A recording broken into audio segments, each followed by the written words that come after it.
Peter Gunn. How you doing, man? Good. How are you doing, Rich? I'm doing all right. I appreciate you taking the time today to come on and share your story with the audience. Oh, I I think, really appreciate you let me be on your show. yeah, no, it's an honor. It's an honor, and definitely appreciate your service as a veteran as well. So Thank you let for your me, support. yeah, absolutely. Let me go ahead and give a brief description for the audience here, so they can get a feel for who you are and some of the stuff that you've done over the years. You are a United States Air Force veteran with 20 plus years served with distinction, later speaking openly about overcoming military trauma and PTSD. You're featured on the Drive On podcast for overcoming military trauma and finding success as a veteran. You're avid bodybuilder and resilience advocate, transition post service into bodybuilding using fitness and mindset as tools for reinvention, which you discussed on multiple podcasts. You're a poet, author, lyrical storyteller, creator of epic poetic works including The Amazons, The Karupi's Curse, reviving mythic female led narratives through lyrical poetry. And you're also a guitarist for the band The Angelics. Yes. You're a spiritual explorer and graphic novelist, host of his visionary Sigma Squad series, melding ancient Gnostic themes with feminine empowerment and metaphysical storytelling, podcast and media presenter, featured on shows like Bite Sized Blessings, The Hybrid Author, and Cosmic Confluence. You're sharing your transformational stories of healing, creativity, resilience, and a near death experience. You are a creative all the way around. Yes. Yes. Guilty. Quite a few things that you got going on and you're dabbling in, which I always find highly interesting when talking with creatives. The most, uh, more versatile that I see them being, the more excited I am about talking to them and what they're doing, that kind of stuff. Well, if creatives allow themselves to be, because often they are self-destructive, unfortunately, but if they allow themselves to be, you familiar with the term polymath? So it's a person that's good at many things. They can easily do that. It's in their mindset. Yeah. Yeah, for sure, for sure. So I always start off with my only unscripted question, or scripted question rather, and that is, where were you born, and what was life like as a kid for Peter?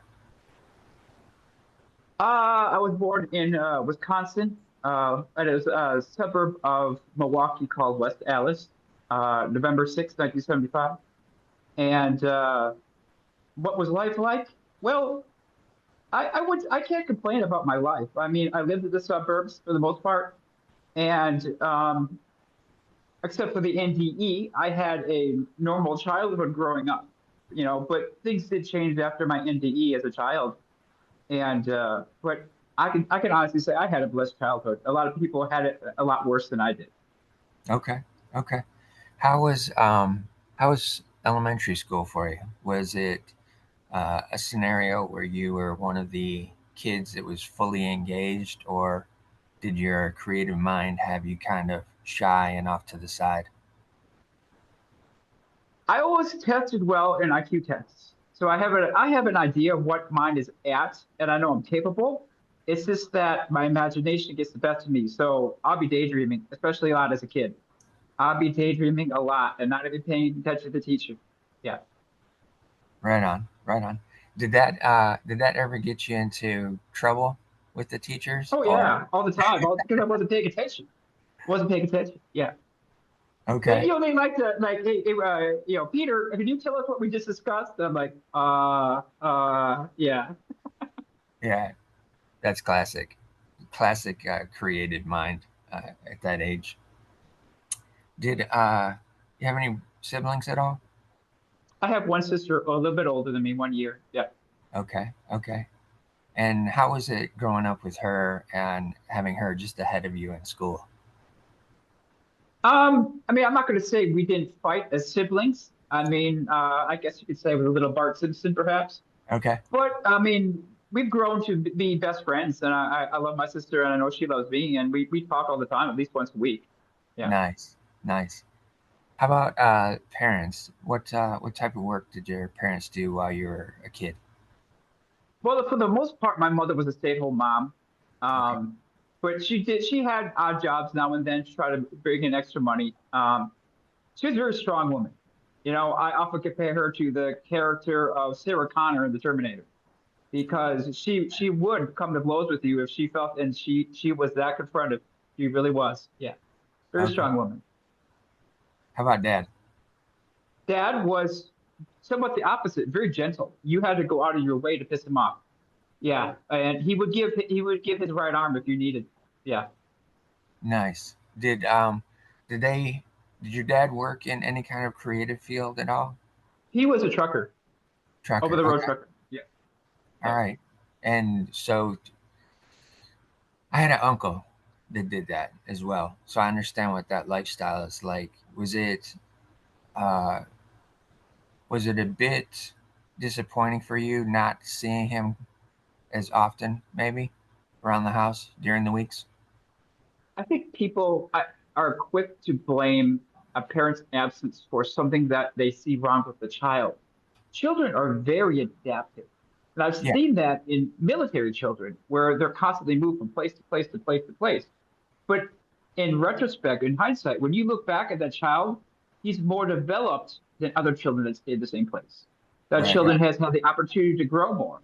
And I think putting children through things like that, whether the parents gone and come back and forth, it's not necessarily a bad thing. I don't look at it as a bad thing. I love my father dearly. You know, he passed away in 2017. I miss him every day. But I mean, he was a good man and he was there enough to teach me what I need to be a good man. Yeah. Right on. Yeah, and I wasn't going in that direction just to um criticize or anything like that. I was just getting trying to get a feel for how that may have affected your mindset at that point in time, Mhm. not seeing him maybe as often throughout the week. Because I know my uncle, when he was driving the truck, he would be gone all week on the road delivering. He Mhm. worked for Tom's Potato Chips, so he delivered all week long, and then he was home on the weekends. So my cousins would, have him all weekend. And then Monday would come, he'd be back on the road delivering. So, um, being in school in elementary is that daydreamer. Were you also uh, being creative with your hands in terms of drawing things or making things or any of that type of stuff? Oh yeah, all the time. All the time I was drawing or daydreaming and thinking up new ways to do things. Very curious mind. I remember as a child, I wanted to see how the thermostat on the wall works, so I actually took it apart. And then my father saw me with the different pieces on the table in horror, like, "Oh my gosh, what did you do?" Right. That's classic. Yeah, definitely a inquisitive mind you had Yeah, at that point. Um, you mentioned a near-death experience in childhood. At what age did that occur for you? I was about 7. About 7. Yeah, And do you mind sharing what that experience was? yeah. So first off, as a caveat, let me say my parents were good parents. Okay, because Sure. this was the early '80s, and it was normal to leave the kids to their own thing, their own Yes. desires, and the parents go do their thing. Yes. Latchkey kids were normal. Yep. Um, it was a particularly hot summer, and I was getting some chores to do. Okay, and I remember, as a child, you don't understand the signs of heat stroke coming on. Okay, I remember feeling very tired. So what do you do when you're tired? You lay down, but I had laid down in the sun, and my body continued to cook. And then Oh, then my body continued, then went into shock, and then I remember floating up out of my body and seeing what people call refer to as a light body. So you look like yourself. But I want to always say it's like reverse the black and white picture. You're yeah. made out of light. Okay. And then I remember traveling upwards, okay, and that whole in the tunnel everyone describes, and there's a bright light at the end of it. Once I got to the end, there was what I believe to be an angel there that showed me my past life, like it flashed before my eyes, sort of like on a television screen. Yeah. Being so young, it went fast. There Yep. wasn't much to show, but at the same time, it seemed like time didn't pass the same way. It almost seemed instantaneous, like bam, it's done. Yeah. You know what I mean? Time was different there. After that, I was brought to what I perceived to be the gates of heaven because it was a gate with a giant door, but there Okay. was another angel there. And when I saw him, I got a feeling of deja vu. Like, I know this person. I've seen him before. I'm somehow familiar with this person. I don't know why, Yeah. but he stopped it. He said, "Your job isn't done. You have to go back directly to me." And then all of a sudden, I woke back up in my body, paramedic over me, trying to figure out what was going on. Okay. And, at that age, you didn't realize you just had an NDE, that you had died. Yeah. Sure. At that point in time, were your parents religious or spiritual in any way? Uh, My mother was very religious. My okay. father was a little bit, which made it difficult because a religious person has I was called their box. Yeah. So they stay within that box, the parameters of that box. So when you step out of that box, it scares them. Right. And they're quick to shun you and say, get away, non-believer or something like that. Yeah. And my mother had that mindset, unfortunately, at the time. And after the NDE, I want to say like a week or two passed, and I started experiencing like paranormal psychic events happening to me. Okay. I started having precognitive abilities. Oh, I started seeing things before they happened. Right. Okay. This was the early 80s. So, like, whenever you made plans, you always called, and made plans, and then people come over to visit. I remember vividly seeing a friend of the family coming to the front door, knocking, and she's being there hours before it happened. And I went to my mother. I said, "Hey, so and so is going to come." And she looked at me like, "No, she's not coming. She never called." And she had no reason to. It was completely impromptu, you Yeah. know, unannounced. And she lived hours away, so she would have to really drive. And she shows up at the front door, and my mom, like freaks out. She looks at me like, "Did you talk to Pete?" No, no, and she's trying to figure that out. Um, I had seen my mother, break her ankle, slip on the ice to break her ankle in the winter. And I told her about it before it happened. And then that's when it really started to scare her because she knew there was something different here. And I could Yeah. see that it was scaring her. So that's when I throttled back. I like, okay, I should probably shut up about this and not say anything. Yeah. Yeah. There were also other things that happened. Like I would see white orbs of light. And when Okay. they came close, they would sort of like form or morph into a human being. And I realized that they were dead people. Okay. And there was always the black mists that I saw, but they never got close. Always like 50 yards away, always lurking in the distance, but always there in some way. Right.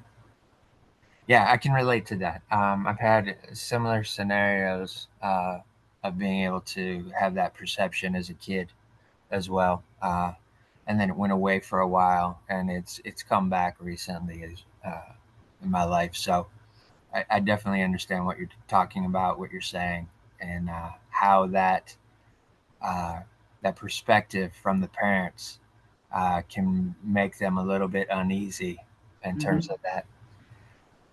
Once you started recognizing that okay, I can't really communicate this very much because it's kind of freaking them out or scaring them a little bit.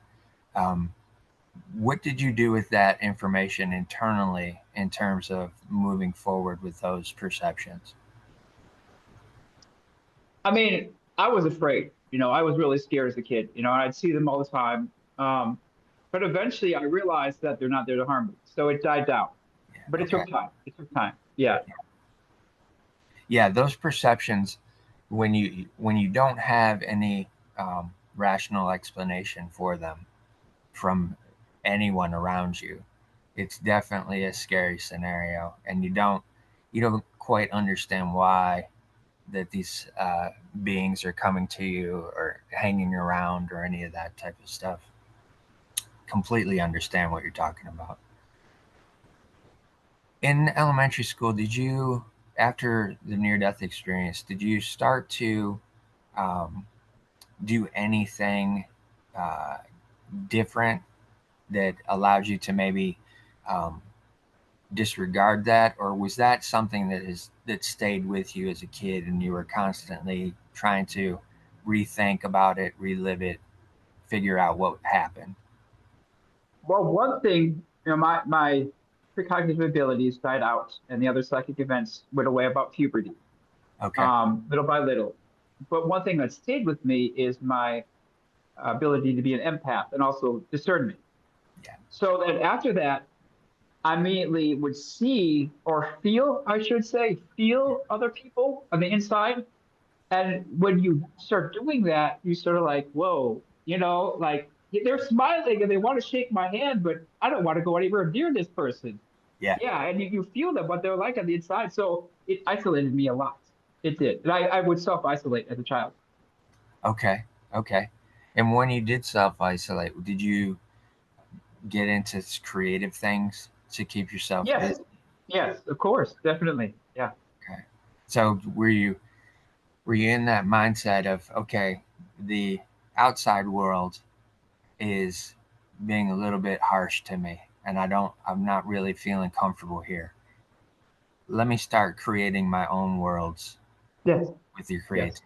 Is that what took hmm place? hmm Oh yeah, I would come up with vivid stories in my mind, and just like with the Amazons, they have their own political structure, and it became quite easy for me. I'd have this whole thing worked out in my mind, and I probably should have put more on paper, honestly. Yeah. Right on.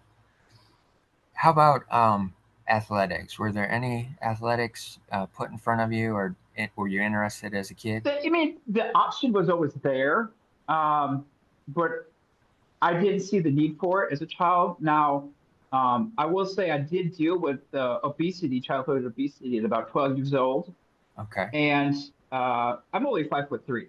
Okay. Gotcha. All right. So, but I was about 230 pounds at 5'3" at 12 years old. So I was quite big. And the doctor told me that I wouldn't live past 30 if I didn't do something about it. So that's when I started getting into bodybuilding, really, at that young age. The soonest they would allow me to walk into the gym was when I was 16. So that's what I started doing. Yeah. Okay. And was some of that weight gain, was it a sense of eating to soothe and to comfort potentially for some of the stuff that you were feeling and experiencing? Not necessarily. I would say there was ignorance there. Um, Gotcha. Okay. I had to do a lot of investigations as to, or that, like what I should be eating.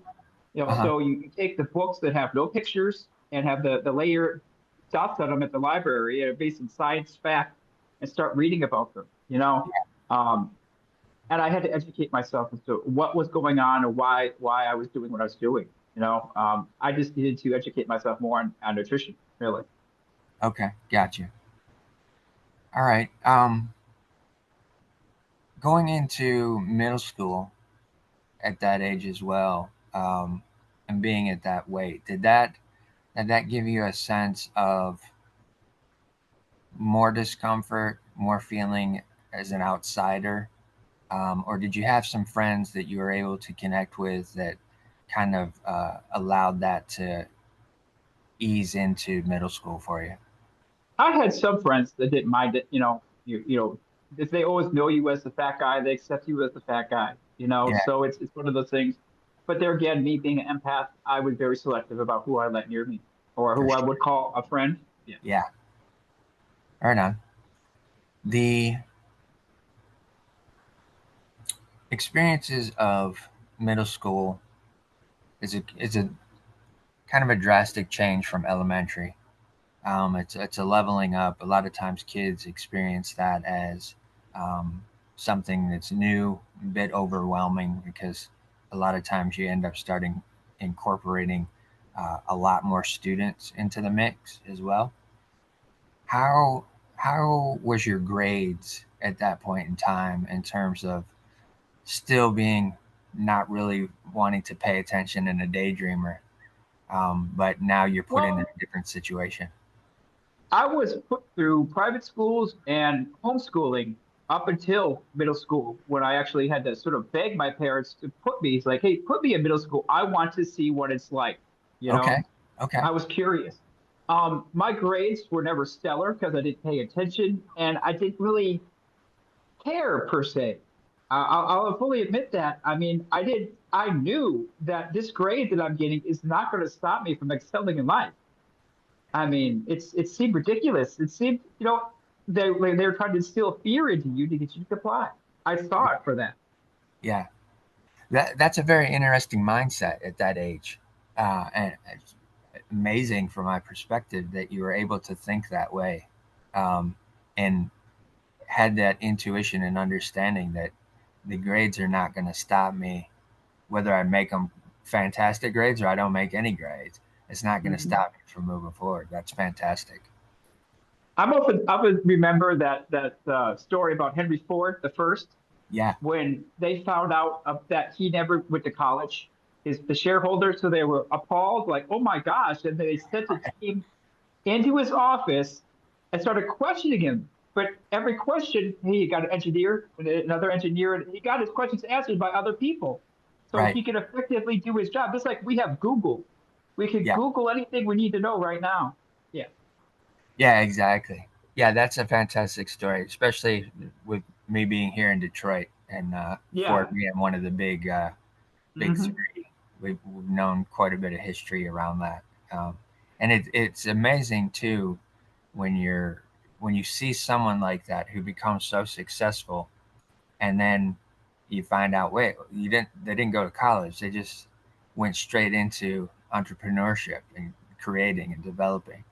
And I think that's where a lot of times the world doesn't recognize the genius in the creative. They I think know. if you Yeah. don't have that schooling, it doesn't play into what you're trying to do. Um, If you're worthy of the title, they'll only call you a genius after you're dead.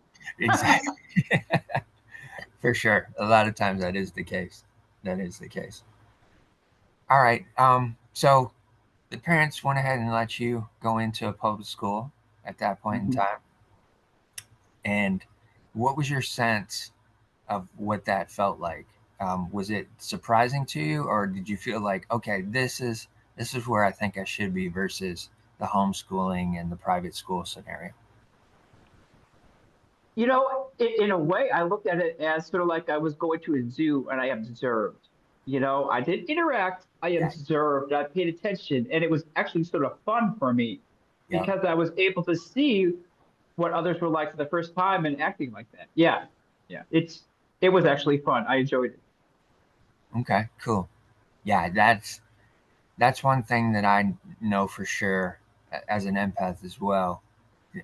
I would prefer to just observe all the time Yes, yeah. because I find out so much information with observation, Mhm. um, that it allows me to navigate a little bit easier, um, through life. And that didn't come until later in life that I realized that I was an empath. I understood that I could sense things, but didn't quite have a name for it, a label for it, any of that stuff. So I completely can relate to that. After junior high, in this new environment, and you're about to step into high school, ninth grade, how was that shift, uh, in knowing that you've got to shift into a new realm as a high schooler? How is that playing on your mindset? Is it an anticipatory thing? Is it scary? Is there some apprehension or is there excitement? Well, because I'm sure you know this too, you feel other people's fear, so Yeah, you sort of like you can block it as much as you want, but you still feel it too. So first day, you feel fear.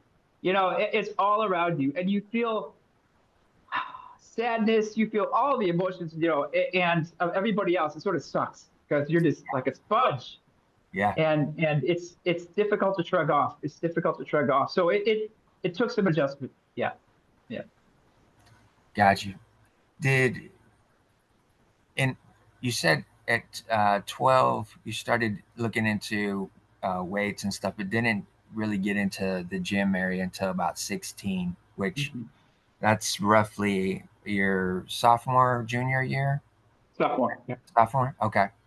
Once you were able to tap into that and start doing some of those exercises and working with the weights and stuff, how did that affect your personal confidence level?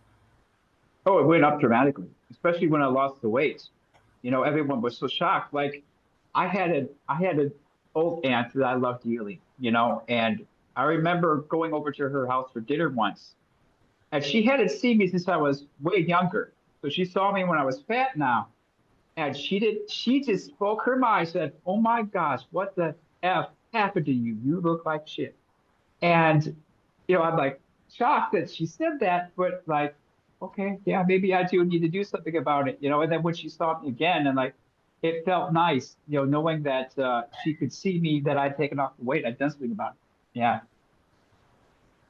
Yeah, that's interesting perspective of how uh, our older aunts and uncles and grandparents, they have a different mindset in terms of No filter. exactly, that's where I was going. They have a different mindset about filters. Yeah. um, how is that also affecting your confidence around other students at that time as well? Well, they took notice. They saw that I had lost the weight. That they all complimented me and everything. So I mean, it helped a lot. The one thing, and I didn't realize it right away, but I realized it later, that being a creative, why bodybuilding, I love it so much, and I still do it to this day, is because it's like you're molding a piece of clay. Yes. Your body is a piece of clay, except you don't see instant results. You have to wait months, years down the road, Yeah. but the shape and mold your body, like that it fills the creative soul. Yeah.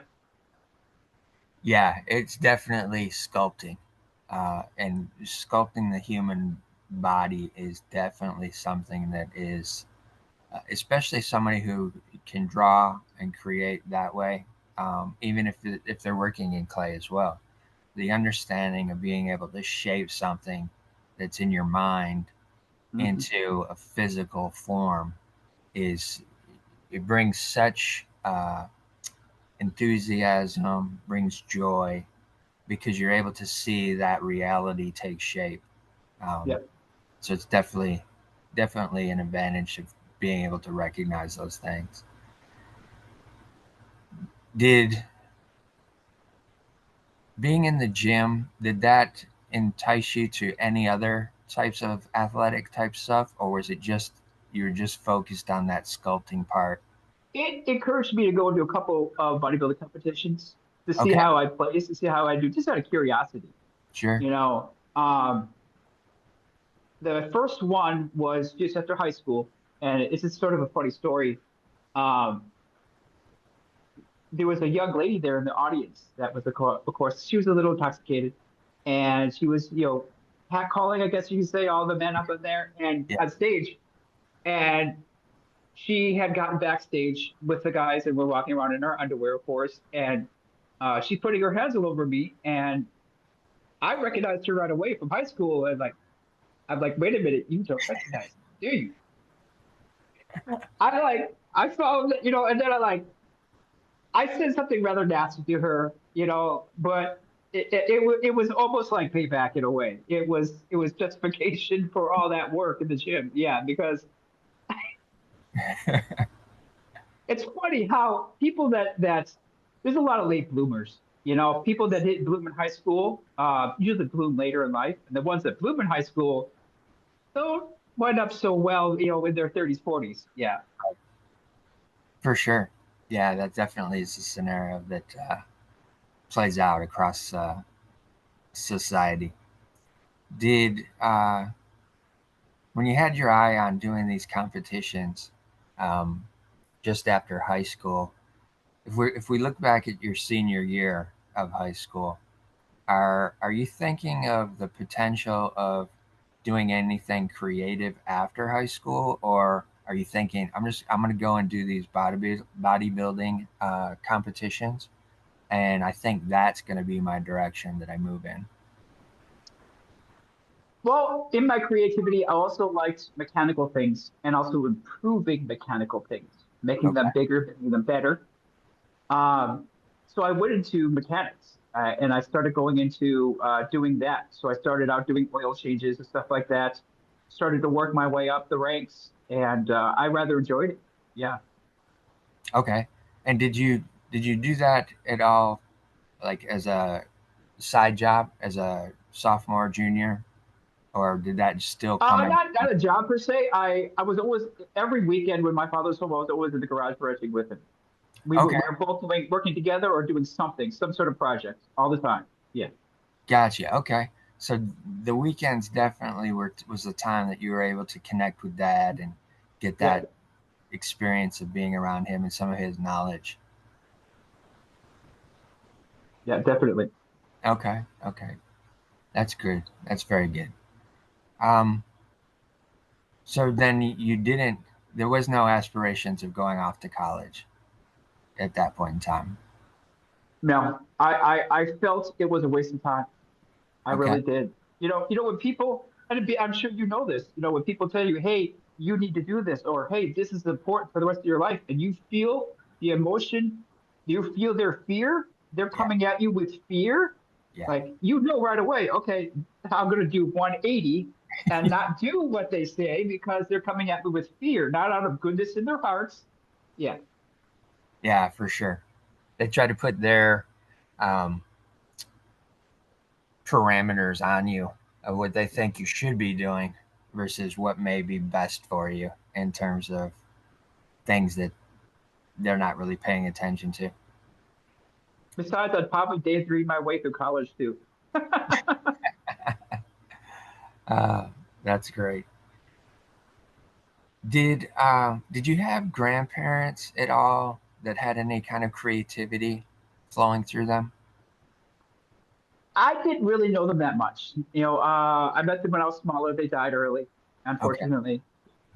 got you. So you didn't have a lot of interaction with them. No, no. Was there anybody else in the family that had that creative juices flowing?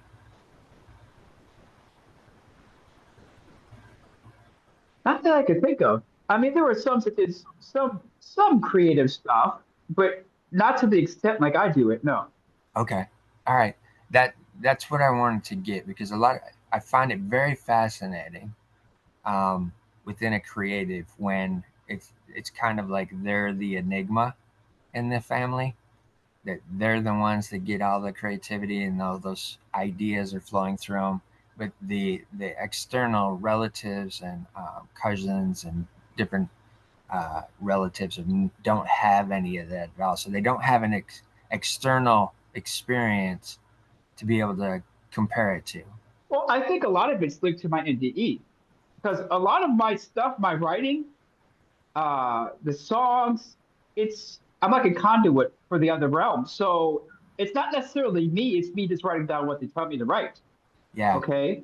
So, it actually can almost get uncomfortable when they're wanting to tell me something. They're like, hey, this needs to be put down on paper. You need to go through and do this. And if I don't do it, it gets uncomfortable. So I have to do it. I have to create. yeah. Yes. You're a channel Yes. for sure. I get it. I get it. At what point after high school did the military come across your purview? I've always loved my country very much. I'm very much a patriot. Um, and I've always wanted to be a priest in order to serve Okay. humanity in some way. Okay. But well, growing up in the church, I saw what priests are like. Like, no, no, I don't want to be that type of priest. Right. No, but I Yeah. do want to serve humanity. I want to. contribute to that. So I saw the military as a way to do it. And I just, sort of like dipped my foot in the kiddie pool. I didn't go in full active duty right away. I initially went into the Wisconsin International Guard. And then Okay. I worked a little while doing that. And then, the guard always has to wait for a boot camp slot. So I didn't go to boot camp right away. I just worked and worked. And then finally an opening came. I went to boot camp and it was like something clicked. I loved it. Like, oh, this like I could do this easily. Um, so when I came back, they all looked at me, I was crazy. They're like, hey, I want to go active duty. And they're like, what? But yeah, I would switch from guard to active duty, Air Force. Yeah. Okay. And what type of work were you doing when you were in the National Guard?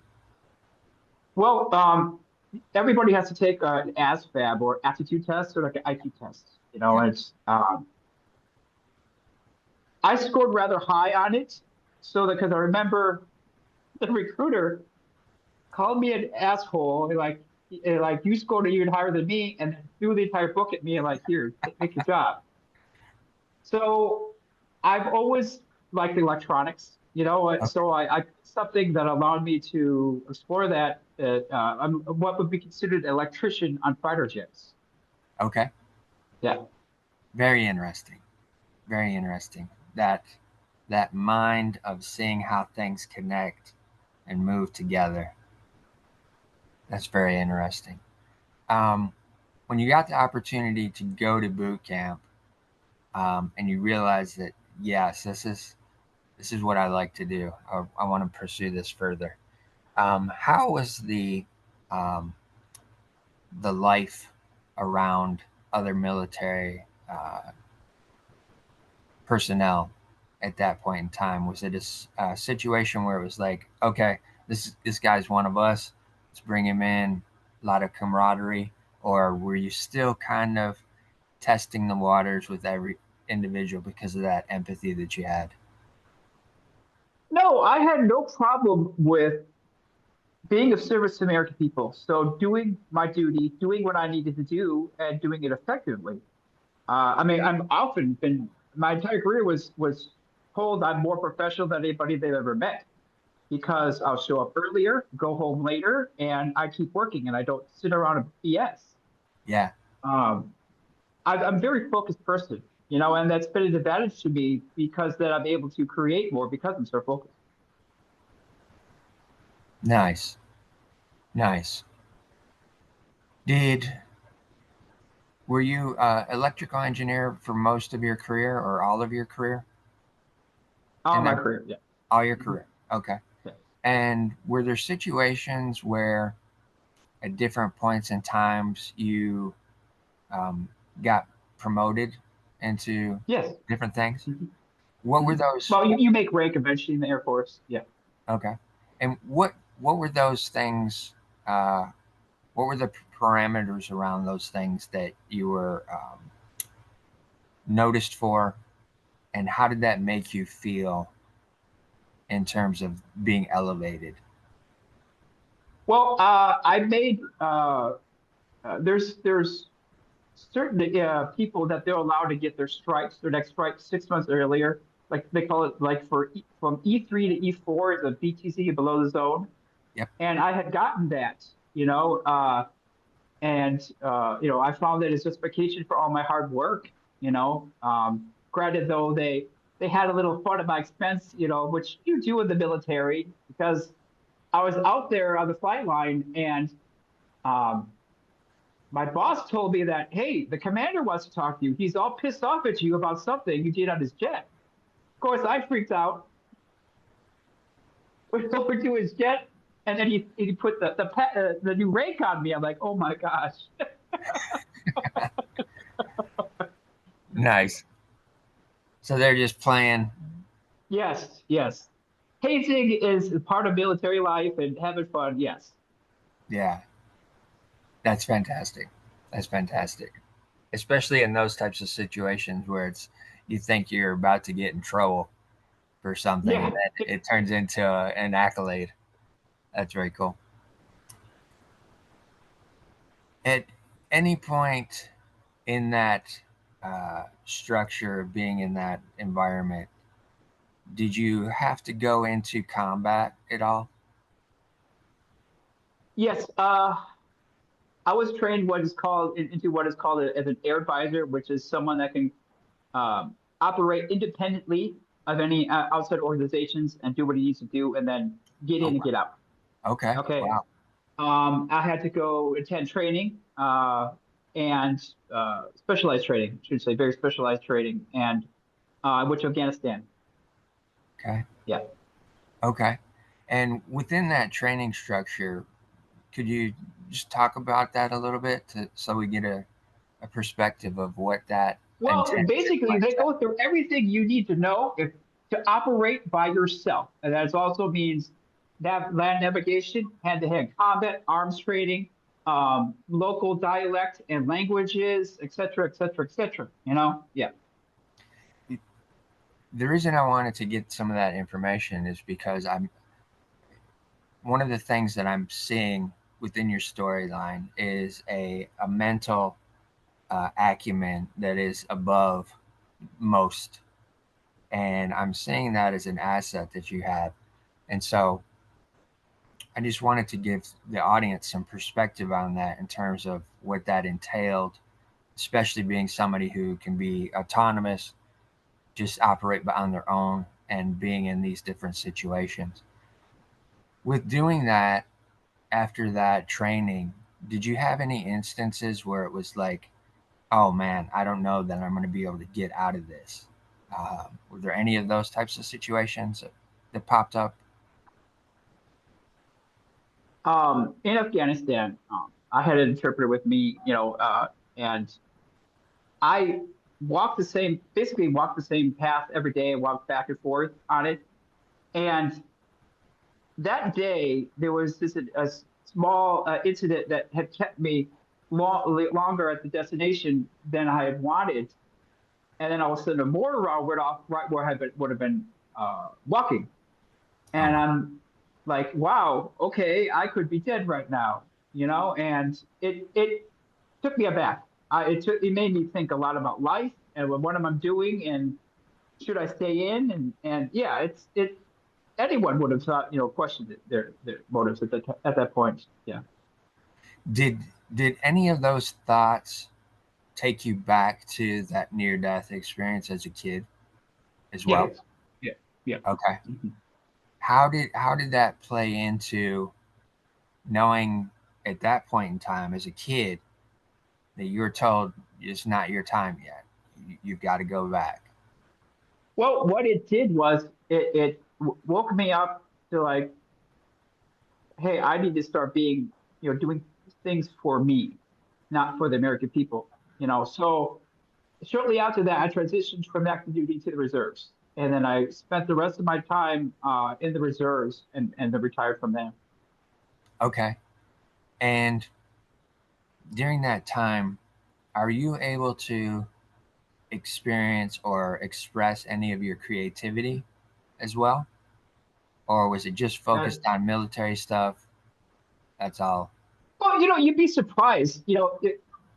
There's always a way to express your creativity. Yeah, yeah. There's always a way, and I'll just give you an example. I started making lawn furniture with the for retirees with their name engraved on it.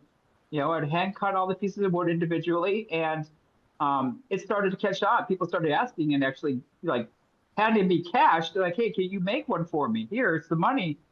And I actually had to say no because it took too long. But there's always a way for creativity to rear its head. You just need to look for it. Yeah. Right, for sure. We talked about in your intro some of the PTSD that you experienced and Mhm. ways that you're being able to uh, heal some of that. Can you give an example maybe of a situation that created that PTSD? Was it just that one instance on that road that you were traveling where that mortar went off, or was there other scenarios where you had an accumulation of things that created that PTSD? Well, shortly after that, when I'd gotten home, I was on leave, and I was getting my car worked on. So I was sitting at automotive service center, feeling perfectly fine, nothing wrong. And somebody that was also in the waiting area had an alarm inbound siren on his phone.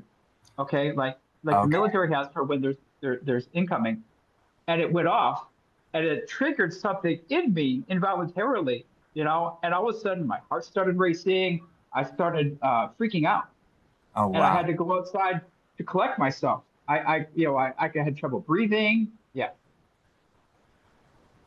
Interesting.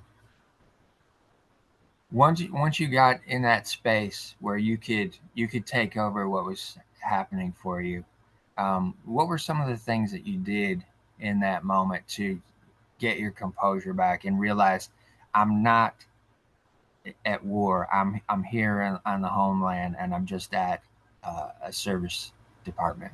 Well, I think bodybuilding very much for this is focus. Yeah. I focus on the situation, focus on my body, on myself, and I was able to internally calm myself down. Okay.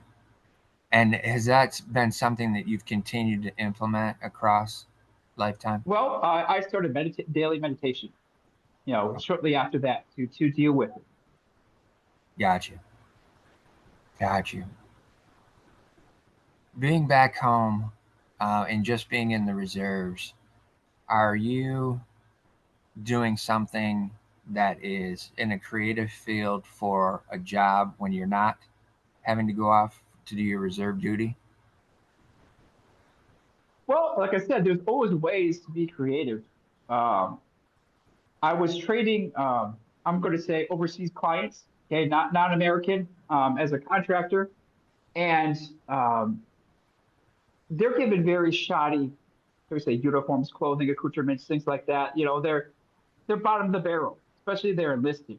And I noticed that they had I was like no patches on their uniforms. So I designed patches for them to put on and show a little pride in their, in themselves and what they're doing. Yeah. Interesting. Can you expound on that a little bit more? Like, what was the thought process? What was the process of getting those made? What was the process of presenting them to them? Well, I had to design them first of all. Okay. And I had several different drawings. I showed them, hey, which one do you like best? And I used it as a reward process. So we had to trade them. And once they got to a certain level, they get this patch. And then they get to the next level, they get another patch, and then so on and so forth. So Right. I used it as reinforcement for doing their job and doing what they needed to do, And then the other, like, so we say, people around them that weren't in the same career field asked about them. Hey, can I have one? I'm like, no, that's only for us. You can't have one. Yeah. Yeah, yeah. So they liked that. They liked that. Oh, how'd you get that? I want it. And yeah. Yeah, it's one of the things that I've always noticed about the military experience that has fascinated me. It is how they come up with the patches, who creates the patches, how do they get the patches, all of that type of stuff. Because I'm always looking at that from the perspective of a design, right? Um, Seeing those things that have always played into military history that are creative in a, a field essentially that is you have to be creative in battle in ways to potentially overcome the enemy. Definitely. Yes. Yes. But the side of that whole scenario, the uniform, the design of the uniform, the patch design and creation, I don't think uh, that element of the military ever gets any light shown on it. It's So always people behind the scenes doing it. Yeah. yeah, so that's where I was wanting to see some more of that Mhm. come out from you. Were some of the design elements that you were coming up with, did they have uh, kind of hidden meaning or any Oh particular yeah. meanings that Yes. Yes. I put symbolism in there. Yes. per- For the job. Yes. Hmm. Expound on that a little bit. Well, because we're electricians, I use the ohm symbol or infinity symbol. I used the symbolism of lightning. There's also environmental that we have to deal with as well. The pressurization of the cockpit, the heating and cooling. So I also used water symbols and things like that into the patches. Yeah. Yeah, those are the things that not everybody is able to pay attention to and recognize. The amount of symbolism that goes into the creative process um, that doesn't always get perceived, but it's there. It's just like it's layered and layered and layered Yes. with story up until the final piece, which tells its own story. Um, Well, the Illuminati are very good at yeah, it. for sure, for sure. As you're doing these things as a contractor, are you seeing that as something that you think you're going to do for quite a while, or are you looking at it like, okay, this is fine for me doing now, but I think at some point I'm going to transition out of this. Yeah, I wanted to transition out of it. Um, but it was putting a roof over the heads of my wife then and my kids. So I was okay with it. Yeah. Okay. At what point did in your career or storyline did you meet your wife, and what did that look like? Um, I'd rather not talk too much about it because we're Okay. we're you know separated. But I mean, I would say when I went to South Carolina, I was stationed at Shaw Air Force Base, South Carolina. That's where I met her, and then we sort of hit it off. And then we decided to try to get married and see if we could make it work. And we just couldn't. Gotcha, gotcha. And you have two kids, did you say? Three kids, three Three. kids. Okay. Yeah. Do you see um, any attributes of creativity within them? Yeah, my daughter very much so. She's drawing all the time. Yes. Okay, gotcha. And are you able to kind of keep tabs on that and guide and direct her with different things that you know Oh yeah, creatively? yeah. Hmm. Okay, I've showed her all my work and all the drawings, and she's read the books. Yes. got you. All right.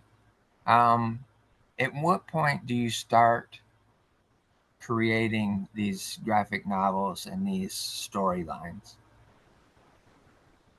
Well, the Amazons came from an absence of the feminine in the epic poetry genre because I love, epic poetry, the Beowulf, the Odyssey, Dante's Inferno.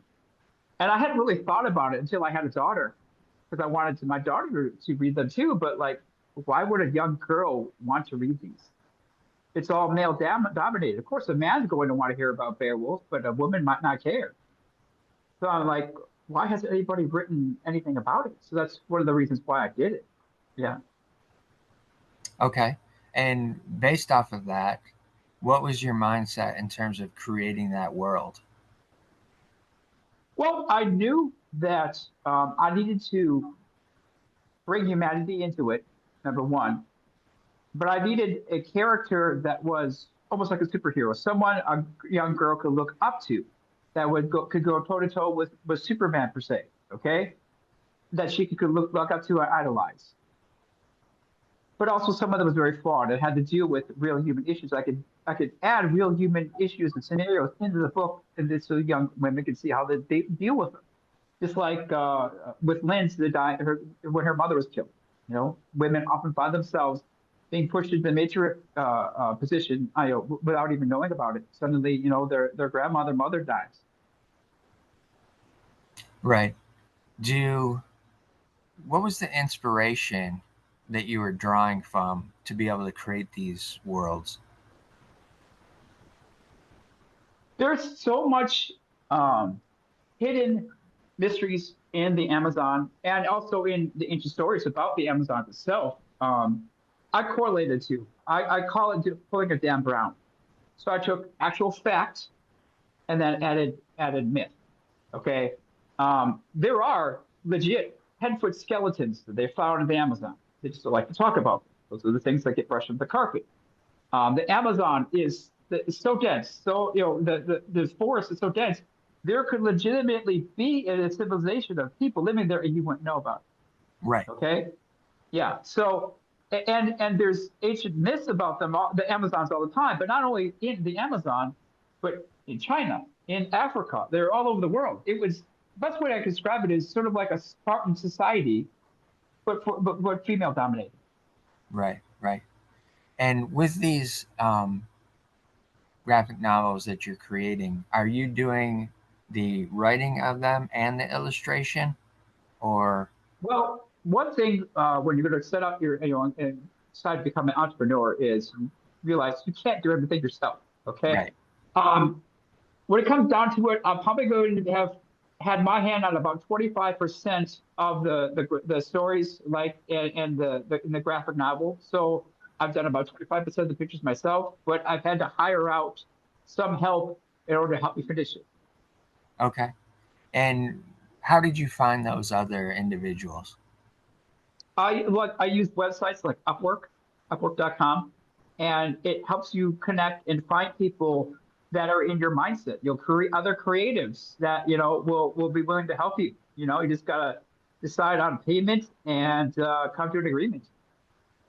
All right. And with doing those types of things, um, the reason I'm about to ask this is because as creatives, there's always the scenario of how much do I charge? How much do I pay for different things and different projects? And what's the scope of the project? All of that type of stuff. What was the thing that allowed you to garner that information to be able to maneuver into those negotiations? Well, you talk to a person, you try to get in their mind right away. Of course, being an empath, I still get an impression of them, and I can tell the ones that just wanted money and that wouldn't deliver right away for the most part.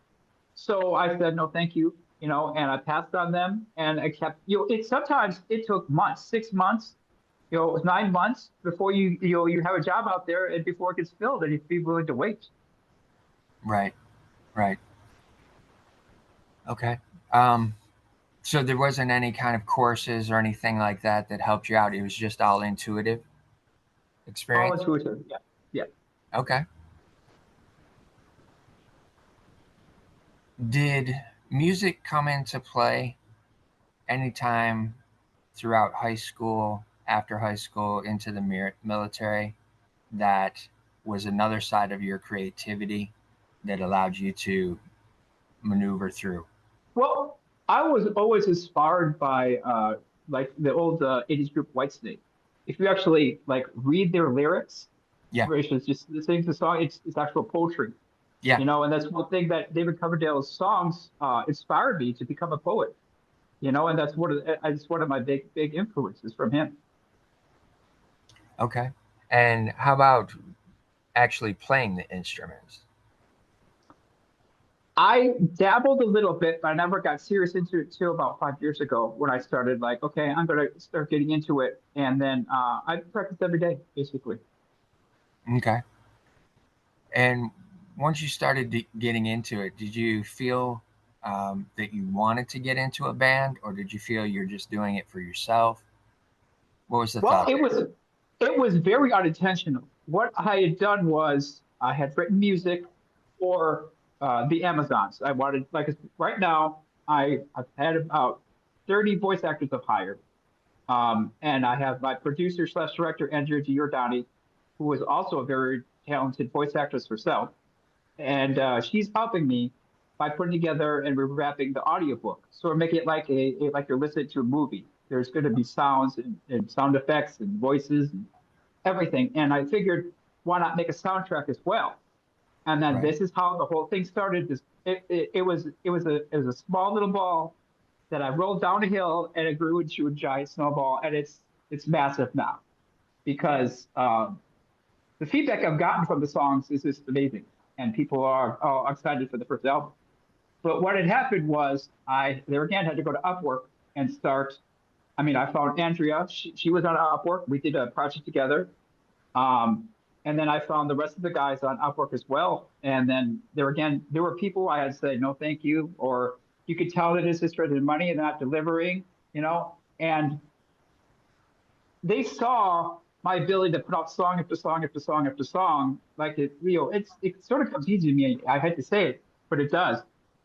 And I also use, my poetry know-how as well to make the song flow better. And that, they asked me, hey, do you want to join us in a band and make an album?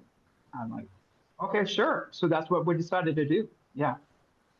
Okay. And did they come to you with a name in mind, or did you come up with the name of the I band? came up with something. I came Came up. up with it. All right. So another aspect of bringing your creativity to the project. Um, Working through Upwork, and seeing that you have access to all these different musicians, producers, people that are working in the music industry, are you able to stay kind of localized, or are you also traveling to these different music hubs across the country to get this stuff created and produced? Well, locally, I'm going to, like, for my vocals or instrumentation, I'm going to local studios here just so I can increase the sound quality and good get a good recording. Right. Okay, but the internet allows us to stay connected. I mean, after I'm done here, we're going to be on practicing for about 2 hours. Okay, on the internet via Zoom, the whole band. So it's one of those things where it's allowing us to stay connected. Right. So where I'm going with that is the concept of young artists that are coming up today that are trying to get into music, trying to become touring artists.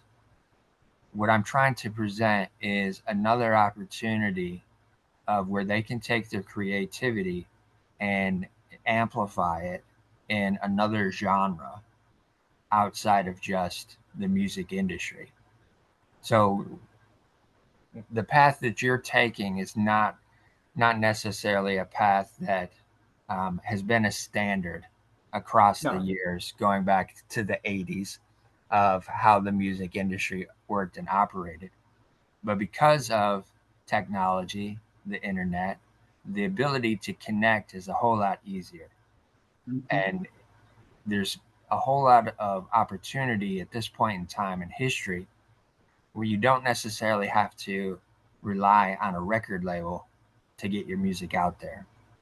So that's where I was trying to go with that question of how are you connecting, what's that looking like, that type of stuff.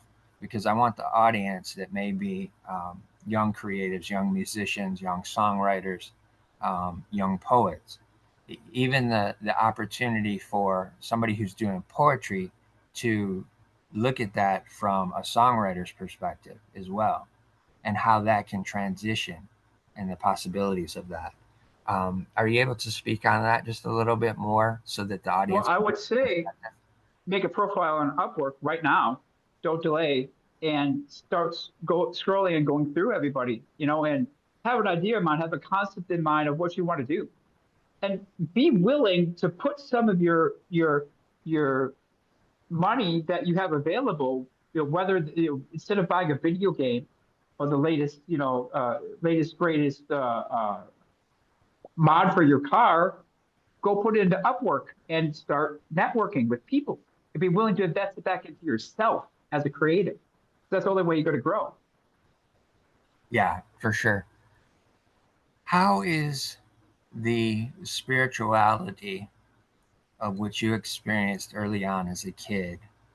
How is that now playing into all of the different things that you're doing as well? What the angel said to me is now becoming clearer. My job isn't done. And I'm starting to figure out, okay, what my job is, and it's to help inspire others to be creative, find their muse, and also to wake up humanity.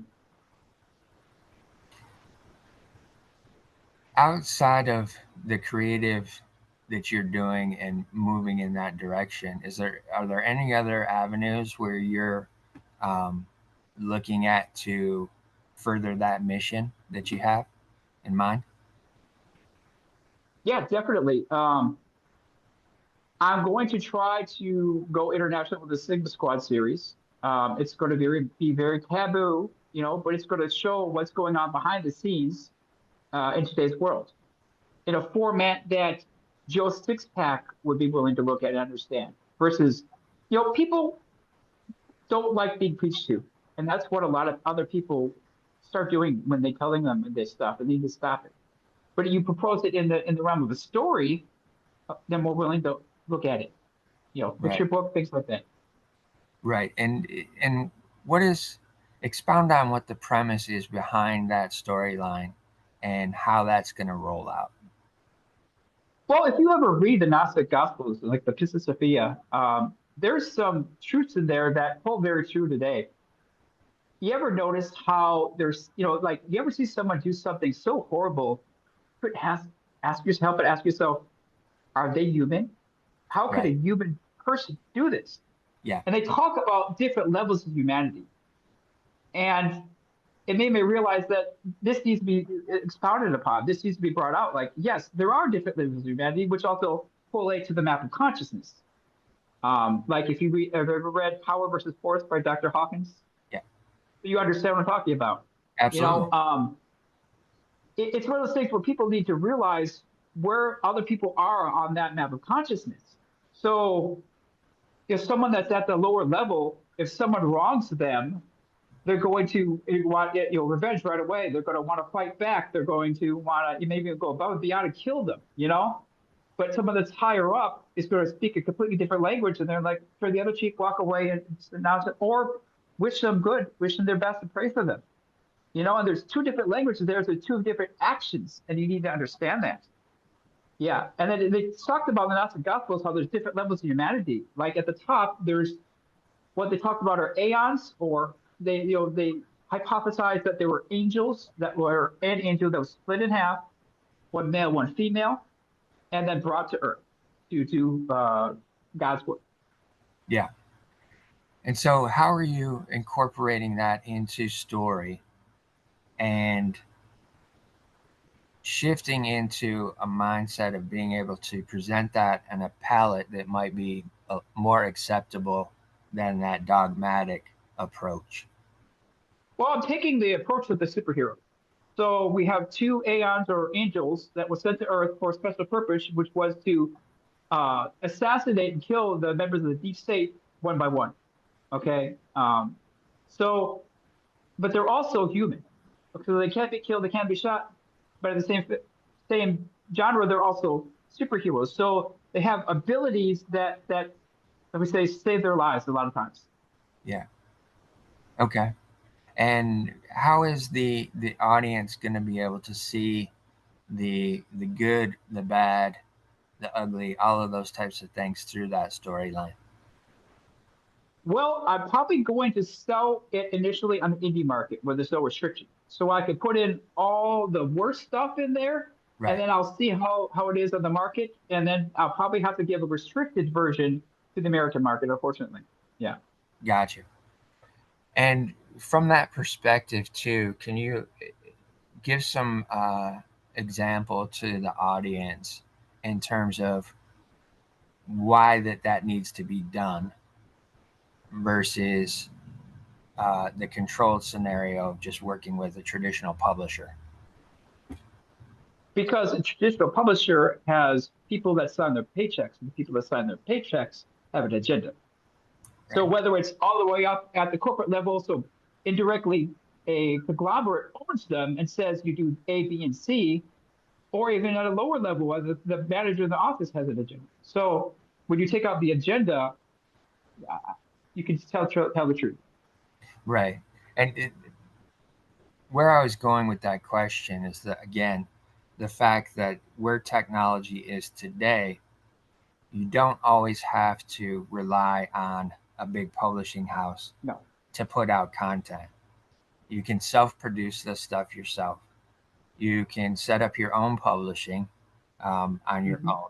You don't have to have a label to do that. You don't have to work with a publishing company to do that. You can do it yourself. So at that point in time as well, you own all of your content.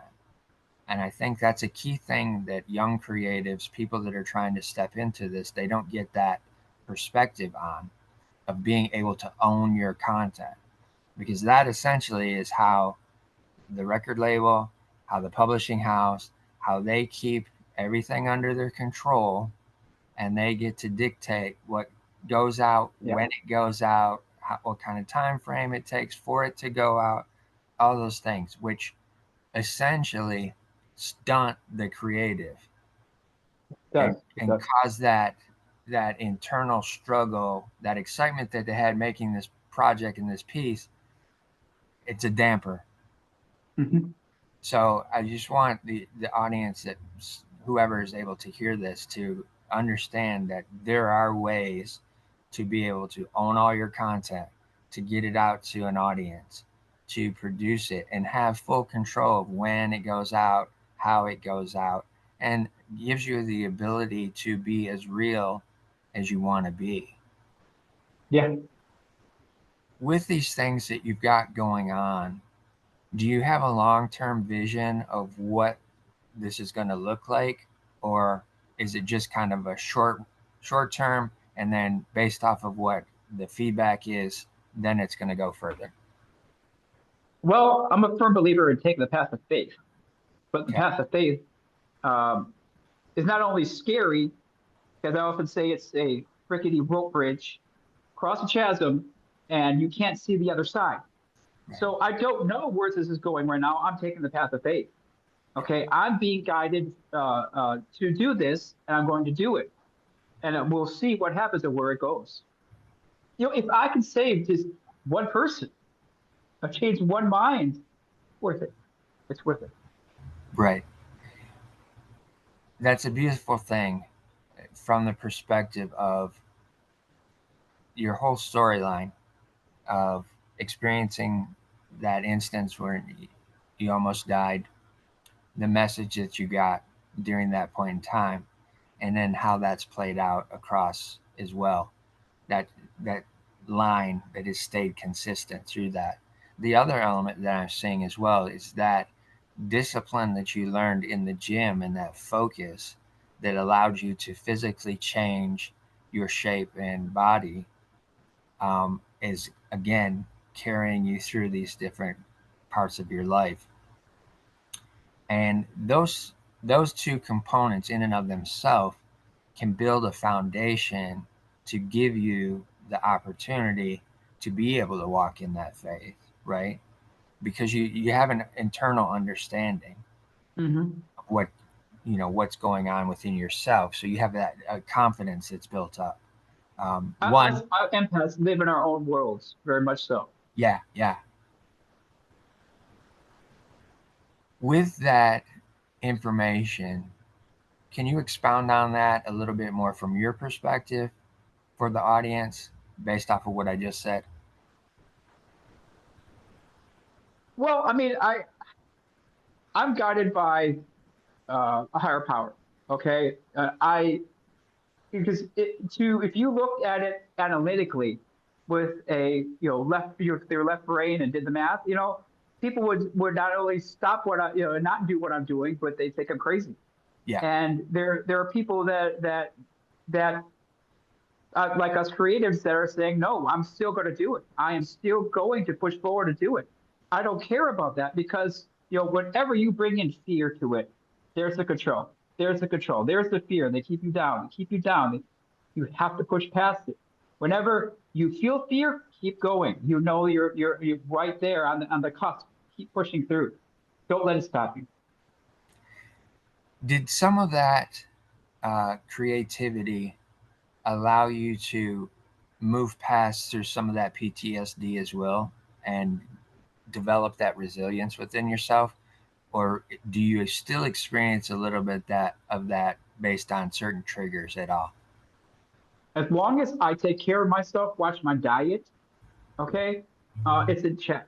Okay, as long as, but so it's a constant struggle, a constant daily battle, really. But there again, the bodybuilding discipline, with even with the diet, allows me to keep it in check rather easily because I'm used to it. I guess you could say it's my religion. No, that's great. And again, wanting to get some information out there to people that might be listening, especially veterans, um, that there's an opportunity right now across culture of where there's many different things that are popping up, that are becoming forefront in healing practices to assist veterans. One of those is the creative process. Um, and the fact that you're living proof of that as well, right? Also, too, you can speak to that as a veteran and say, hey, look, you don't have to continue suffering through this experience because of those other experiences. Mm-hmm. There's different things that you can implement within your daily lifestyle to start creating change, to start allowing some of that to release out of you, to allow some of that to subside. So there's not so much pressure and anxiety Yep. built up around you. Um, of all the creative uh, modalities that you work in, is there any one specific thing that you feel might be of uh, more attainable uh, opportunity for a veteran that's out there that they might be able to try and tap into that can move them along that path of healing? I would say start creative writing, start looking at LLP because it takes more concentration than normal writing, even more so the fact where you can't concentrate on all the stuff that's going on in your head. That's the only thing you have to focus on in order to do it. And your mind will be calm for that time that you're doing it. So whether it's a half an hour a day, at least you're able to sit down, be calm. Right, right, exactly. I think that's fantastic information, and that can be a great place for us to kind of tail off here. Again, I want to thank you for your service, Peter. It's greatly Thank you for appreciated. your support. As a fellow American, um, you've done the thing that allows us to have the freedom that we do have, allows us to be the creatives that we are, and experience and express that. One of the things that I always like to end an episode on is just a final statement to the creatives out there and anyone else listening. And it is always listen to your heart, but be kind to your mind. Yes.